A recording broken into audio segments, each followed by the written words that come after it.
Hay historias de justicia que no empiezan cuando se presentan las pruebas, sino mucho antes.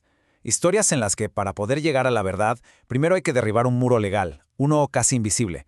Hoy vamos a analizar una de esas batallas, un caso de derechos humanos que fue clave y que tuvo que ganar una pelea de trámites y procedimientos solo para que la historia principal pudiera, por fin, ser contada. Y todo comienza aquí, con la desaparición forzada de un estudiante, Ángel Manfredo Velázquez Rodríguez. La denuncia que se presentó ante la Comisión Interamericana de Derechos Humanos es cruda. Describe un secuestro violento, tortura y, sobre todo, la negativa de las autoridades a reconocer que lo tenían. Este es el corazón humano de un caso que estaba a punto de convertirse en un verdadero laberinto legal. Pero es justo aquí donde la historia da un giro inesperado. Antes de que los jueces pudieran siquiera ver las pruebas sobre la desaparición, el Estado de Honduras levantó un muro. Argumentó que el caso ni siquiera debería ser escuchado. Y con eso, se activó un acertijo procesal súper complejo que la Corte tenía que resolver primero. El arma que usaron en esta primera batalla se conoce como excepciones preliminares. Pensemos en ellas como un escudo legal. Un Estado lo puede usar para tratar de frenar un caso en seco por razones técnicas, que si no se siguieron las reglas, que si faltó un papelito, que si se saltaron un paso. Si ese escudo funciona, el caso se cae antes de que alguien llegue a ver las pruebas de fondo. Y Honduras no usó solo un argumento, usó varios. Su estrategia fue atacar el proceso desde todos los ángulos que pudo. Dijeron que la Comisión Interamericana había cometido un error tras otro, que nunca declaró formalmente que admitía el caso, que se saltó una supuesta negociación obligatoria, que no investigó en el lugar de los hechos y, su argumento más fuerte, que la familia no había agotado todas las opciones legales en Honduras. A ver, vamos a desmenuzar cómo la Corte fue tumbando este escudo, pieza por pieza. Primer argumento: la falta de una declaración formal de admisibilidad. El razonamiento de la Corte fue brillante. Dijo, un momento, la Convención Americana exige que se declare formalmente cuando un caso es inadmisible, no para admitirlo. O sea, al seguir adelante con el caso y pedirle información al gobierno, la Comisión ya lo había admitido en la práctica. Pura lógica. La sustancia importa más que la formalidad. Segundo argumento, que se saltaron la solución amistosa. Honduras decía que era un paso obligatorio, pero la Corte no lo vio así. Señaló que este mecanismo es una herramienta, no una camisa de fuerza. Y es que ¿cómo se puede llegar a un acuerdo amistoso cuando una parte denuncia una desaparición forzada y la otra simplemente niega que los hechos ocurrieron? La Corte entendió que el procedimiento tiene que ser realista.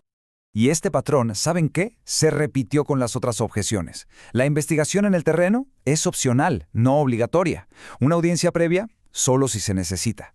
Una y otra vez, la Corte mandó un mensaje clarísimo. El sistema interamericano existe para proteger derechos humanos, no para ser un laberinto de trámites que impida que se haga justicia. De hecho, hay una frase de la propia sentencia que lo resume todo a la perfección. Básicamente, la Corte explica que el derecho internacional de los derechos humanos no juega con las mismas reglas superrígidas que el derecho de cada país. Su objetivo es más grande, y los procedimientos tienen que servir a ese objetivo, no ser un obstáculo. Y todo este razonamiento no sale de la nada, Se basa en un principio fundamental del derecho internacional, el efecto útil. Esto significa que un tratado, como la Convención Americana, tiene que interpretarse de una forma que le permita funcionar y cumplir su objetivo. Y aquí el objetivo es clarísimo: la protección efectiva de los derechos humanos. Cualquier interpretación que haga inútil esa protección, pues va en contra del espíritu del tratado. La Corte había desarmado casi todas las objeciones de Honduras con una lógica impecable. El escudo legal parecía estar hecho pedazos. Pero quedaba una última pieza, una que era mucho más complicada y que la Corte no podía simplemente ignorar. Esta era la objeción más fuerte de todas: el no agotamiento de los recursos internos. Y es que esta es una regla básica del derecho internacional. Normalmente, antes de ir a una corte internacional, tienes que haber intentado todo en tu propio país. Entonces, la pregunta es, ¿por qué la Corte, que había sido tan práctica con lo demás, se detuvo aquí? Aquí estaba el verdadero nudo del problema. Por un lado, Honduras decía, el caso no procede porque no agotaron los recursos. Pero la comisión respondía, es que esos recursos eran una farsa, no servían para nada. Y esta diferencia es clave.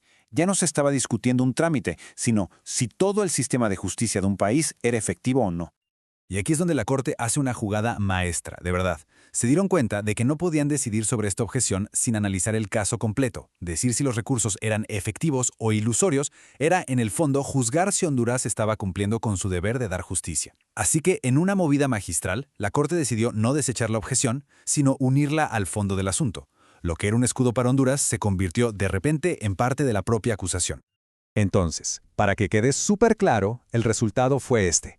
La Corte desechó todas las objeciones que eran puro trámite, pero tomó la más importante, la más sustancial, y la metió en el juicio principal.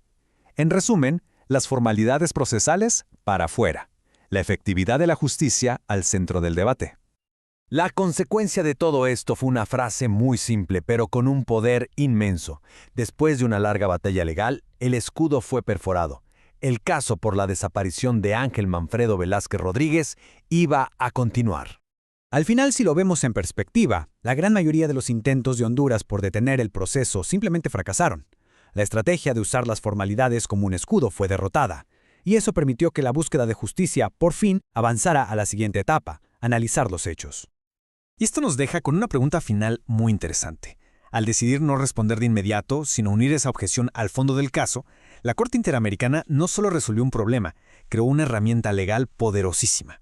A partir de ese momento, los estados acusados de violaciones graves, como las desapariciones forzadas, ya no podrían esconderse tan fácil detrás del escudo de los recursos internos, si la efectividad de esos mismos recursos era, precisamente, lo que estaba en duda. Un tecnicismo legal se convirtió en un pilar para la justicia en todo el continente.